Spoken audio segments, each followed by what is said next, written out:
En esta situación, y expulsado de la universidad, además por ende, pues yo veía mi futuro un poquito un poquito de grillo, digamos, ¿no? Una cosa un poco oscura y pero, digamos, los jesuitas son muy compasivos en este sentido y nos amnistiaron a todos los que nos habían echado el año 70 y 72.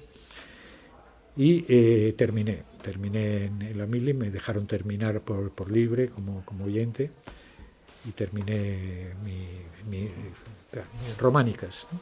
Románicas. ¿Yo qué hago con románicas? Dije, románicas es filología. A mí la filología me gustaba y me sigue gustando. La lingüística, en fin, la dialectología, todas estas cosas. Sabía vasco, que no estaba mal, podía darle un cierto juego, pero claro, no tenía certificado de antecedentes penales. Y de hecho no lo tuve hasta el año 77 con la amnistía, entonces me puse rápidamente a preparar una cátedra de instituto, la saqué y ya decidí dejarme de historias y ir un poquito por mi cuenta, obviamente, y ver cómo se planteaba aquello. Obviamente apoyé la transición desde el primer momento. Mis amigos más serios estaban en el entorno del Partido Comunista de Euskadi en esos momentos, no estaban en la extrema izquierda, y teníamos una idea falsa de cómo podía salir bien la transición. Una idea falsa porque creíamos que podíamos todavía hacerlo de una forma clásica, a la italiana, mediante un compromiso histórico. Nos llevamos muy bien con la democracia cristiana, en Madrid pues con los Óscar Alzaga, con todo el grupo de Ruiz Jiménez, y en el País Vasco con el PNV, que era de la democracia cristiana también. Entonces pensábamos que un compromiso histórico a la italiana. Yo soy croceano desde entonces, porque leyendo a Croce me había convencido que Croce, que había podido restaurar el Partido Liberal, de Acción Liberal, en el año 45 en Italia, dijo no, me quedo fuera y lo que voy a hacer va a ser facilitar el pacto entre el PC y la democracia cristiana italiana, pues entre De Gasperi y Togliatti. Y salió bien la operación en Italia. Lo que pasa es que en España pues no salió bien. No salió bien porque había varias cosas por medio.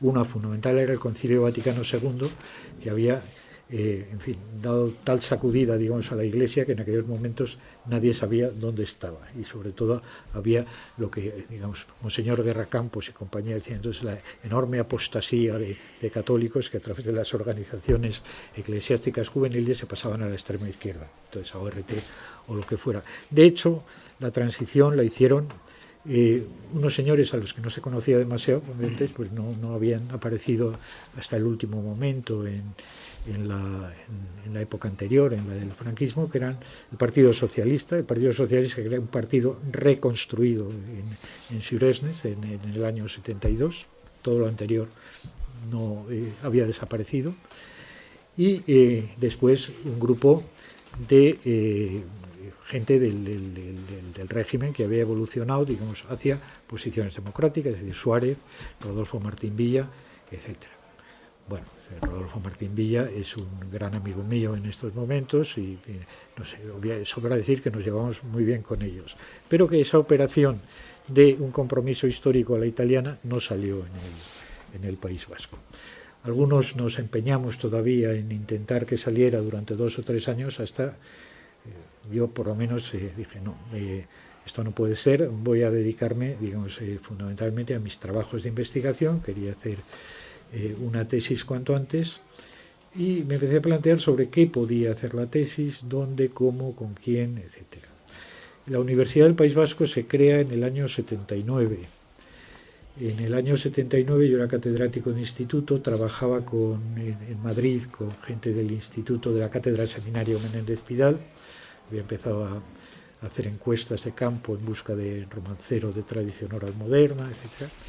Me gustaba esa idea, me gustaba la perspectiva incluso de hacer algo sobre romancero y cronística con Diego Catalán. Me había metido mucho en el mundo del medievalismo, en las crónicas de Alfonsíes y en las crónicas latinas medievales, desde la crónica mozárabe hasta Rodrigo Jiménez de Rada, etc. Y estaba feliz en esos momentos.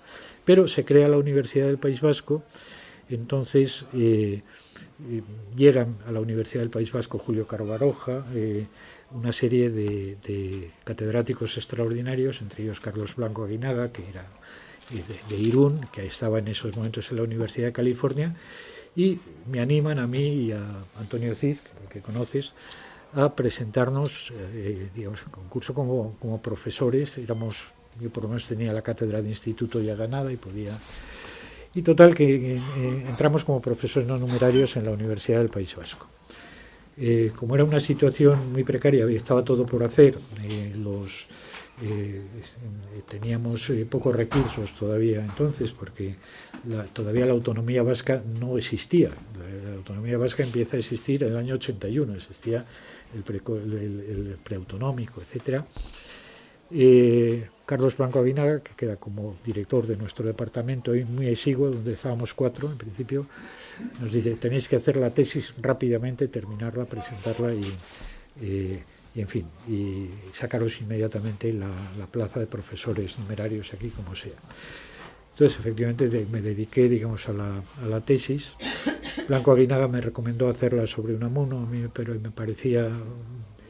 Unamuno estaba estudiadísimo, pero bueno, algo se podía sacar siempre. La hice sobre un aspecto de Unamuno que estaba prácticamente sin tocar, que eran las lecturas juveniles de Unamuno, y cómo a través de la literatura romántica, historicista y regionalista del País Vasco, como había sucedido en Cataluña con la Renaixença, se crea una especie de nueva identidad de los vascos. Los vascos ya no son los vascos del antiguo régimen, sino una especie de, diríamos, construcción romántica o embeleco romántico que está en la base del nacionalismo. Eso sí me interesaba y creía que, vamos, desde lo que había estudiado hasta entonces, filología, algo de historia, etcétera, pues podía hacer alguna aportación.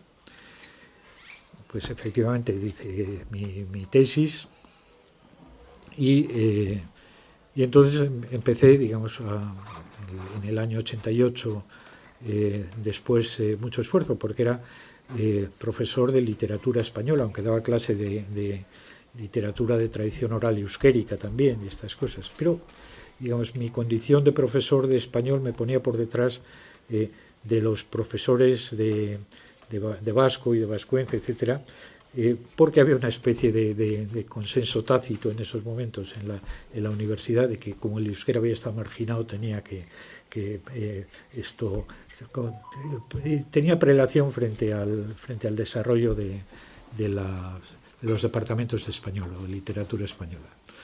Total que hasta el año 87 no pude presentarme a una plaza de profesor numerario. Saqué mi plaza de profesor titular en el año 88, en el año 93 saqué mi plaza de catedrático, y todo esto, digamos, en un medio que se estaba poniendo cada vez más insoportable, del terrorismo. Entonces lo que me planteé es qué podía hacer yo allí en la Universidad del País Vasco, digamos, con la línea de investigación que tenía, cómo podía contribuir de alguna forma a poner un poco de sensatez y de claridad en el asunto, y sobre todo de denunciar claramente, digamos, todo lo que estaba siendo esa especie de mistificación nacionalista absoluta, muy vinculada también a la violencia de ETA en esos momentos. Bueno, pues seguí trabajando durante prácticamente 20 años sobre cuestiones relacionadas con la historia del País Vasco, cómo se habían ido creando las distintas identidades vascas y cómo se habían inventado los vascos, que es una cosa curiosa. O sea, dicen, no, es que los vascos son el pueblo más antiguo de Europa. No, yo creo que los vascos son un invento que aparece más o menos en el siglo XVI, y que es el resultado de unos acontecimientos históricos, una dinámica histórica castellana. Voy a intentar resumir grosso modo como lo he planteado yo esto en las guerras civiles de Castilla del siglo XIV, es decir, las guerras civiles de don Pedro el Cruel, digamos, don Pedro I contra los Trastámara, contra sus hermanos bastardos. Don Pedro elimina a gran parte de lo que era la alta nobleza castellana en esos momentos, los grandes de Castilla. sobreviven unos pocos linajes de la vieja aristocracia. Se da la circunstancia de que bastantes, bueno, la mayor parte de estos linajes son del norte de España. Son del norte de España, son de Cantabria y del País Vasco, digamos. Estoy hablando de Castilla, no de Navarra, obviamente, pero, digamos, hay una serie de casas nobles que habían comenzado la guerra apoyando a don Pedro y que después se pasaron a los Trastámara, ¿no? Que eran pues los Mendoza, los Ayala, los Guevara, los Haro, los Lara, etcétera, ¿no? Entonces, esta alta nobleza castellana apoya, digamos, a don Enrique II, y obviamente están en el bando de los vencedores cuando concluye la guerra. Pero, ¿quién ha financiado realmente la guerra a los Trastámara? Quienes les han financiado la guerra, digamos, una serie de financieros, comerciantes, etcétera, muchos de los cuales eran conversos. Y desde el año 1391 en adelante, los que no lo eran se convierten. Entonces, don Enrique, que por algo se le llama Enrique el de las Mercedes, entonces empieza a recompensar a esta gente que le apoya con títulos nobiliarios. Crea una nueva nobleza que los cronistas de la época denominan linajes de mercaderes, para distinguirlos de la antigua nobleza de sangre de la tierra. Entre los linajes de mercaderes y la antigua nobleza se crea enseguida, digamos, una tensión y una enemistad terrible que va a durar por lo menos 2 siglos más, hasta el XVII, clarísimamente. Aparecerán en el siglo XVI ya los llamados libros verdes o libros, los tizones de la nobleza, que están escritos por miembros de las casas antiguas, de la antigua aristocracia, contra, digamos, la nueva aristocracia nobleza de conversos. Estos libros denuncian, por ejemplo, el libro El tizón de la nobleza español de Francisco de Mendoza y Bobadilla, que era un cardenal de la familia de los Mendoza, denuncia que todas las casas nobles creadas por Enrique II tienen un antepasado común, un tal Capón, que era, digamos, el almojarife o de doña Urraca de Castilla, el tesorero de doña Urraca de Castilla en su tiempos míticos. O sea, hay denuncias de este tipo. Don Julio Caro Baroja solía decir que obviamente la antigua aristocracia se vale también de la Inquisición para poner coto o por lo menos terminar con el poder de los nuevos linajes de conversos. La Inquisición no persigue judíos. Los judíos, a partir de 1492, se habían ido de España, los que querían seguir siéndolo. Lo que quedaban eran conversos. Entonces, los conversos, algún marxista ha dicho que realmente lo que querían es impedir la aparición de una burguesía. En España la burguesía sería esta nobleza del dinero, esta nobleza de los mercaderes. Pero realmente, digamos, la bronca que se monta es entre estos viejos linajes y los nuevos linajes de conversos. ¿Qué pasa en el País Vasco? En el siglo XV, que es un siglo clave en este sentido. ¿Qué pasa antes de la expulsión de los judíos? Pues antes de la expulsión de los judíos, en Vizcaya y en Guipúzcoa se expulsa a los judíos, digamos, con 10 años de antelación a la expulsión general. ¿Por qué? Digamos, porque se trata de jugar con una estrategia que a mí me parece de una perversidad terrible, pero que da resultado. Es decir, las viejas casas nobles del País Vasco, para entendernos, o linajes vizcaínos, los Guevara, Mendoza, etcétera, etcétera, argumentan que el rey no puede darles ni quitarles nobleza, porque ellos vienen de los primeros pobladores de España. Entonces, los primeros pobladores de España, se lanza este mito, habrían llegado a la península hablando en euskera, hablando en vasco. ¿Por qué? Digamos, porque en la división de las lenguas de la Torre de Babel, cuando Dios decide confundir las lenguas, hay un grupo que comienza a hablar espontáneamente en euskera y no se entiende con los demás. Entonces, ese grupo atraviesa, digamos, toda África, sigue su peregrinar hasta el extremo conocido del mundo y llegan a España, dirigidos por su patriarca, el patriarca Túbal, hijo de Jafet y nieto de Noé, que llega a España y que puebla España. No se sabe que tenía demasiada poca gente, digamos, para poblar España, pero se las arregla para poblar España.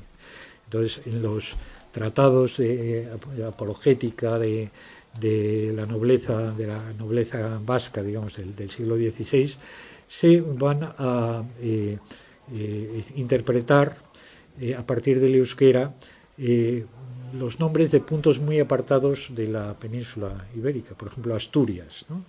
Pues Asturias, los tratadistas de esa época, que además están bien colocados en la corte de Felipe II, los tratadistas vascos. Asturias es una palabra que dice Astu iria, y quiere decir comarca olvidada, porque está muy lejos y ahí no llega nadie, etcétera, etcétera. Bien, total, que esto acaba imponiéndose con los Habsburgo. Los Habsburgo se deciden a jugar la baza de los cristianos viejos y, digamos, el alcaloide de los cristianos viejos, como decía Unamuno, eran los vizcaínos. Los vizcaínos, en la disputa con los conversos por las secretarías y los despachos de los Habsburgo, ganan a los conversos argumentando que ellos son limpios de sangre y nobles de origen por venir todos del patriarca Túbal. Bueno, hay cosas muy divertidas en este sentido. Por ejemplo, los conversos desarrollan, digamos, una especie de contramitología y difunden por España una leyenda ya desde finales del XVI bastante divertida, que dice que realmente los vizcaínos se les llama a los vascos en general en esos momentos a todos, los vizcaínos vienen de judíos indultados por Tito en la destrucción de Jerusalén, que les perdonó la vida pero les cortó la lengua a todos. Entonces, por eso hablan de esa cosa incomprensible, digamos, los vascos. Y los lanzó, digamos, los expulsó de Jerusalén. Los vascos entonces empezaron a buscar dónde asentarse estos judíos y llegaron al País Vasco, que era donde nadie quería vivir. Entonces se refugiaron ahí, en el sitio más pobre de Europa, en las fragosidades de la cordillera cantábrica, del extremo oriental de la cordillera cantábrica, y allí pusieron su primera capital, Fuenterrabía, decía esta leyenda. Fuenterrabía, que decía la fuente de los rabinos, Fuenterrabía, como se llama verificado. Y por eso les llaman desde entonces vizcaínes, porque son doblemente caínes, mataron a Abel y mataron a Cristo, ¿no? Bueno, esta es en la pelea simbólica que siguió a lo largo de los siglos XVI y XVII.